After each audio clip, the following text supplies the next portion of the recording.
Vamos a hablar con nuestra invitada, la señora Elena Conterno. Ella es presidenta de la CADE Ejecutivos 2015. Bienvenida.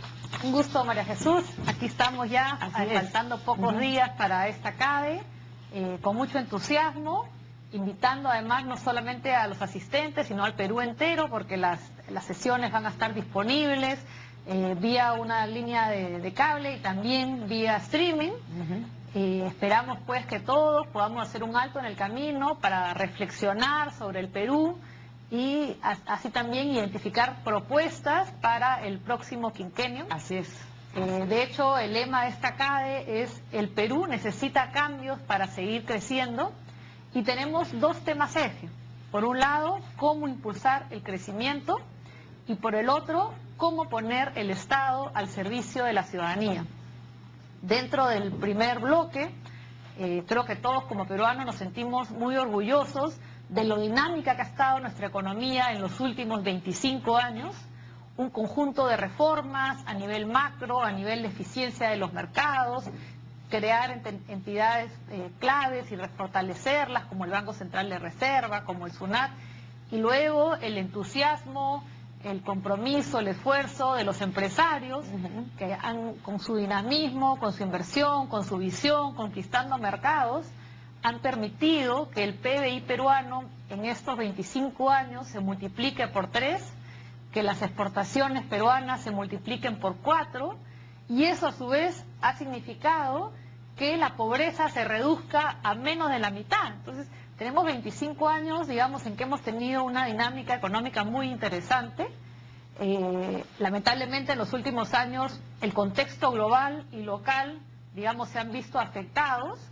El año pasado crecimos poco más de 2%. Este año, Julio Velarde nos dice que no cree que lleguemos ni al 3,1%, ¿no?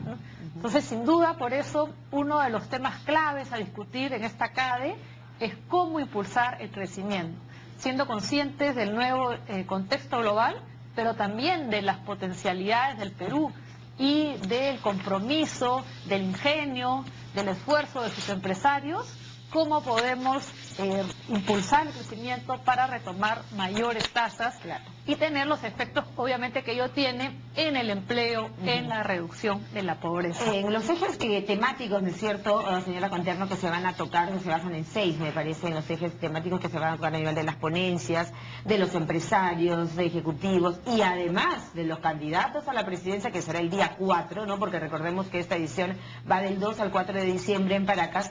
Es un tema que me parece fundamental y quiero que usted nos cuente un poquito, porque se trata de la reforma del Estado y cómo es que hacer un Estado al servicio del ciudadano, que forma un eje pilar, digamos, de la reforma del Estado que necesitamos. Exactamente, ¿no? Justamente el segundo gran bloque temático es cómo poner el Estado al servicio de la ciudadanía.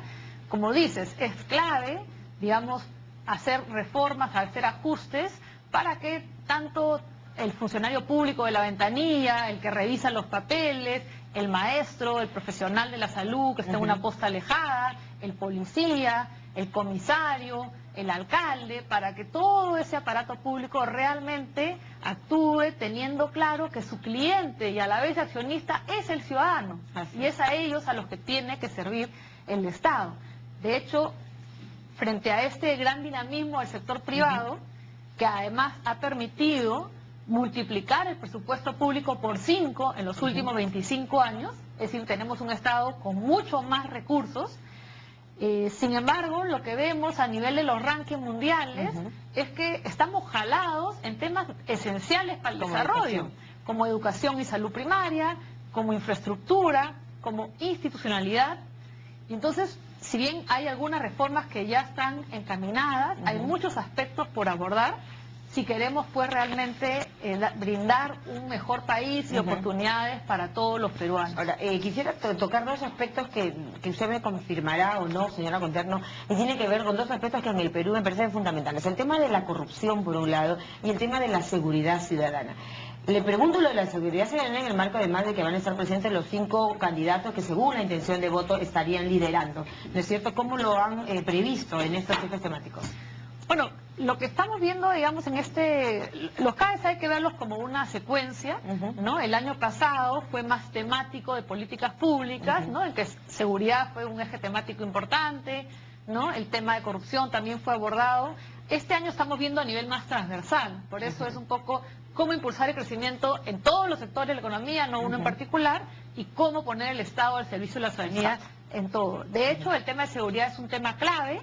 Veo que la ponencia va a estar también el ministro del Interior, ¿no? Exacto, hemos invitado al ministro Pérez Guadalupe, justamente en la sesión sobre meritocracia, porque dos sectores, por ejemplo, del Estado, en que si no arreglamos la meritocracia, imposible tener mejores servicios, educación y seguridad. Total. Tenemos como 400.000 maestros, ya ahí tenemos una reforma avanzada que se inició en el gobierno anterior y este gobierno ha impulsado.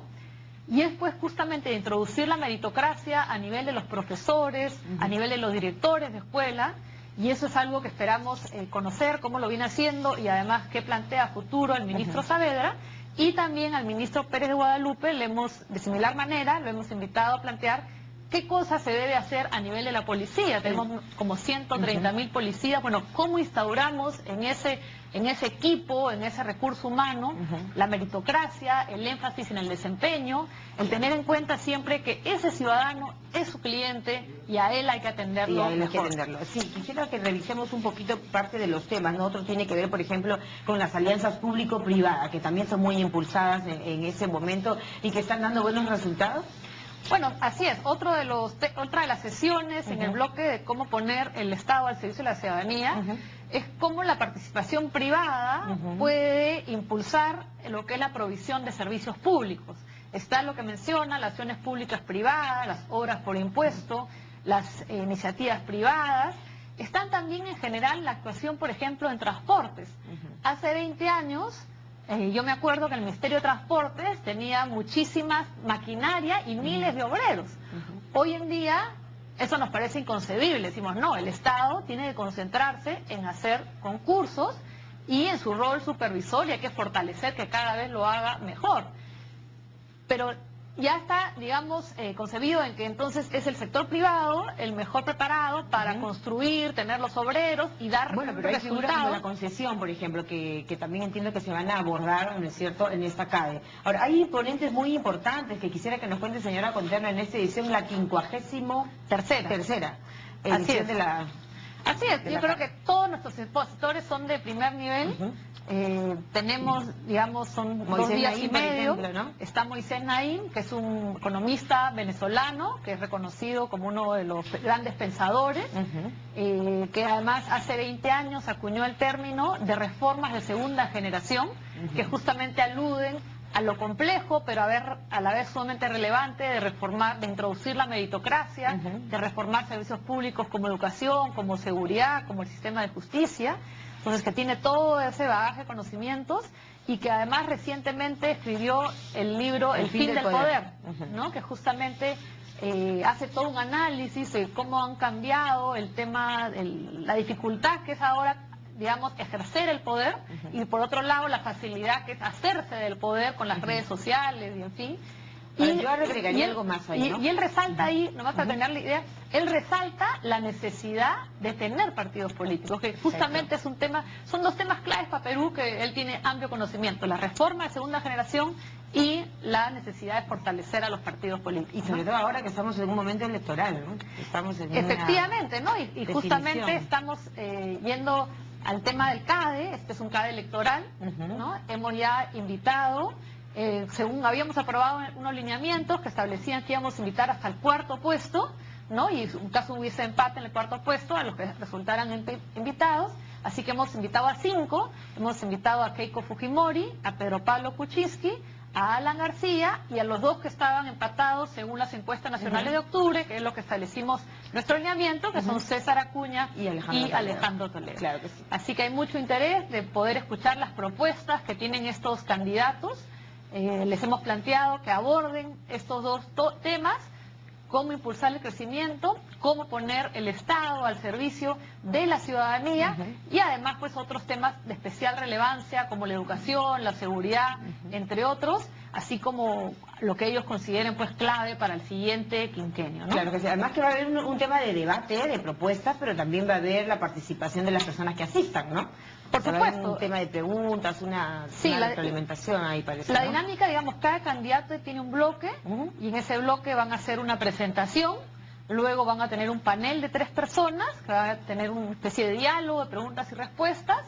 El conductor de todas estas sesiones es Ramón Barúa y finalmente el candidato tiene 5 minutos para sus comentarios finales. Entonces creo que va a ser muy interesante en este proceso democrático en el que estamos, a puertas de las próximas elecciones.